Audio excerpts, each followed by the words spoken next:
Now I want to show you multi-leaders. There used to be two commands in AutoCAD called leaders and multi-leaders. The multi-leaders command has since replaced the leaders command, so we're not even going to look at it. You wouldn't even ever need to use leaders anymore. Multi-leaders are far superior, so I'm not even going to cover them. We're just going to talk about multi-leaders. Let's open up the annotation drawing file. Now to draw a multi-leader, you go to the annotation tab on the ribbon, go to multi-leader and click it. Select the point for your arrowhead, drag out the tail, and then type in text. Click somewhere, and there's your multi-leader. It's that simple. You can also type in MLD for multi-leader.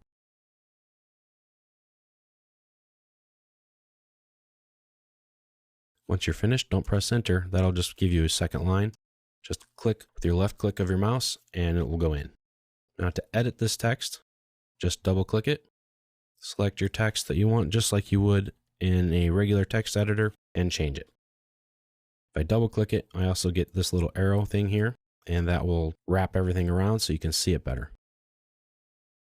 I can also grip edit it. If I select it and get these boxes, I can move those automatically by itself. If I grab this guy right here, I can stretch it, lengthen the landing, or add another leader to it. But if I just click it, this is a stretch or a move, so it moves that position. This will just change the location of the arrowhead. This little arrow here will make this longer or shorter. Quite simple. If you right click on it, you also get some options. You can add a leader or remove a leader. Now these are multi-leaders, so you can add multiple leaders to the same object.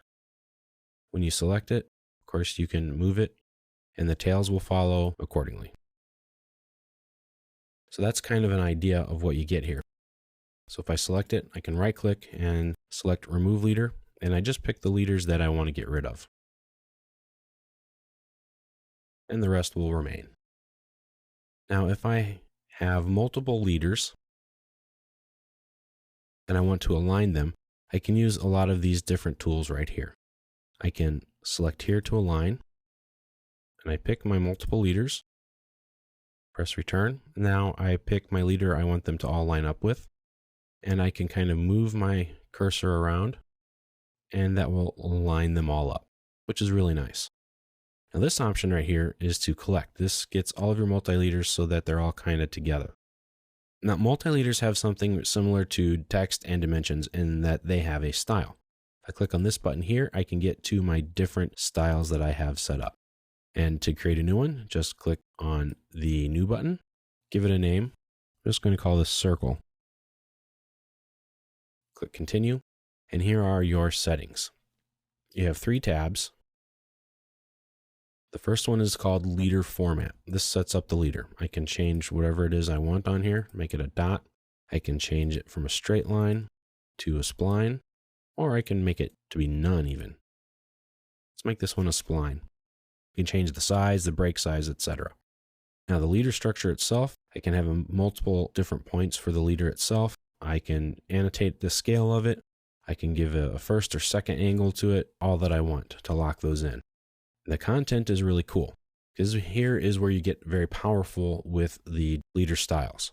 Right now it's set to a default M-text. I can also go to a block, and it has several blocks in here. I'm going to make this one a circle tag. If you have a block yourself, you can get one of those. But you also have the detail tag that has a top and bottom text to it. You have a slot, a circle, a box, hexagon, or a triangle. Click OK. We're going to set this one current. Click close.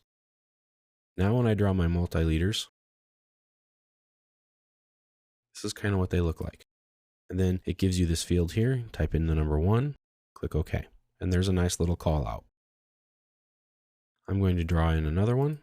I'm going to call it number 2 and click OK. Now here is where the collect comes in handy.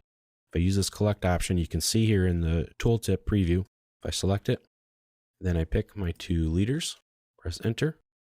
It gives me a little preview of what it looks like, and there we go. So I can kind of combine them together because I want these 2 notes to show up on my drawing. Now, if I select it, I get these grip edits, and you can see here what it's doing is that it kind of separates it, and you got to be careful with that. So what the real power in Multileaders is their styles. They're very easy to use to edit and to create styles for different types of leaders that you need.